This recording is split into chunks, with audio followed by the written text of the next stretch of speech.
Kottayam പുതുപ്പള്ളിയിലെ rubber board ക്വാർട്ടേഴ്സിൽ നിന്ന് 70 പവന്റെ സ്വർണം മോഷണം പോയി. 2 ക്വാർട്ടേഴ്സുകളിലാണ് ഇന്നലെ രാത്രി മോഷണം നടന്നത്. അതിന്റെ വിശദാംശങ്ങൾ ഇതാ ഈ റിപ്പോർട്ടിലുണ്ട്.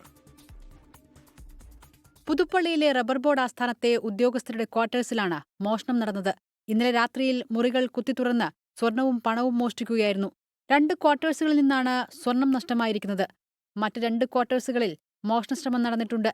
മോഷണം നടന്ന ക്വാർട്ടേഴ്സിൽ ഈ സമയം ആരുമുണ്ടായിരുന്നില്ല. പലരും നാട്ടിലും മറ്റു പരിപാടികളിലുമായി പോയിരിക്കുകയായിരുന്നു. ഇവർ രാവിലെ തിരികെ എത്തിയപ്പോഴാണ് മോഷണവിവരം അറിയുന്നത്. ഉടൻ പോലീസിൽ വിവരം അറിയിച്ചു. തുടർന്ന് പോലീസെത്തി വിശദ പരിശോധന നടത്തി. സംഭവവുമായി ബന്ധപ്പെട്ട് ഡോഗ് സ്ക്വാഡും വിരലടയാള വിദഗ്ധരും സ്ഥലത്തെത്തി തെളിവ് ശേഖരിച്ചു. CCTV-കൾ കേന്ദ്രീകരിച്ച് പരിശോധന നടക്കുന്നുണ്ട്. 24 കോട്ടയം.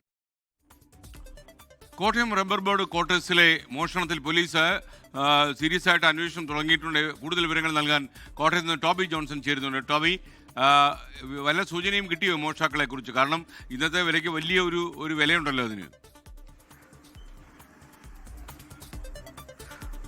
തീർച്ചയായിട്ടും SKN വലിയൊരു തുകയുടെ സ്വർണം തന്നെയാണ് മോഷണം പോയിരിക്കുന്നത്. ഏറ്റവും ഒടുവിൽ ഇപ്പോൾ നമുക്ക് ഏറ്റവും അവസാനമായിട്ട് ലഭിക്കുന്ന ഒരു വിവരം, ഔദ്യോഗികമായിട്ട് തന്നെ ലഭിക്കുന്ന വിവരം, ഏകദേശം 70 പവനോളം നഷ്ടമായിട്ടുണ്ട് എന്നുള്ള വിവരമാണ്. നേരത്തെ അത് 100 പവന് മുകളിലാണെന്നുള്ളൊരു സംശയമുണ്ടായിരുന്നു. എന്നാൽ കണക്ക് എടുപ്പ് കഴിഞ്ഞപ്പോൾ ഒരു ക്വാർട്ടേഴ്സിൽ നിന്ന് 40ഉം മറ്റൊരു ക്വാർട്ടേഴ്സിൽ നിന്ന് 35 പവൻ നഷ്ടപ്പെട്ടു എന്നുള്ളൊരു കണക്കാണ് പോലീസ് ഇപ്പോൾ ഔദ്യോഗികമായിട്ട് പറയുന്നത്. ഇനി മറ്റെന്തെങ്കിലും നഷ്ടപ്പെട്ടിട്ടുണ്ടോ എന്നുള്ളതിനെക്കുറിച്ച് വിശദമായി പരിശോധിച്ചു വരികയാണ്.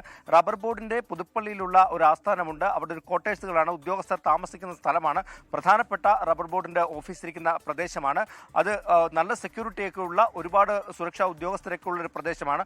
അവിടെ കടന്ന് ഈ ക്വാർട്ടേഴ്സിലേക്ക് എത്തി അവിടുത്തെ മുറികൾ കുത്തി തുറന്ന് ഇങ്ങനെ ഈ സ്വർണം മോഷ്ടിച്ചത് ആര് എന്നുള്ള ചോദ്യമാണ് പോലീസിനെ കുഴയ്ക്കുന്നത്. എന്തായാലും വിശദമായിട്ടുള്ള അന്വേഷണത്തിലേക്ക് ഇതിനോടകം തന്നെ ഡോഗ് സ്ക്വാഡും വിരലടയാള വിദഗ്ധരും എല്ലാം അവിടെ എത്തി പരിശോധന നടത്തി കഴിഞ്ഞു. അതോടൊപ്പം തന്നെ CCTV അടക്കം പരിശോധിച്ച് എത്രയും വേഗം പ്രതിയെ പിടിക്കാനുള്ള എല്ലാ നടപടികളും പോലീസ് ആരംഭിച്ചിട്ടുണ്ട്.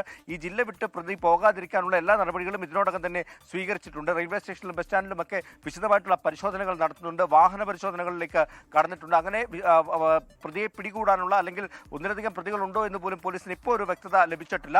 അതുകൊണ്ട് തന്നെ ഇങ്ങനെയുള്ള സസ്പീഷ്യസ് ആയിട്ടുള്ള ആളുകളെ കണ്ടാൽ അത് കൃത്യമായി അന്വേഷിക്കാനുള്ള നടപടികൾ, നിർദ്ദേശങ്ങൾ നൽകിയതായിട്ടാണ് അറിയാൻ സാധിക്കുന്നത്. ഒരുപക്ഷെ കോട്ടയം നഗരത്തിൽ അടുത്തിടെ ഇത് സമാനമായ രീതിയിലുള്ള ഒരു സംഭവം നടന്നിരുന്നു.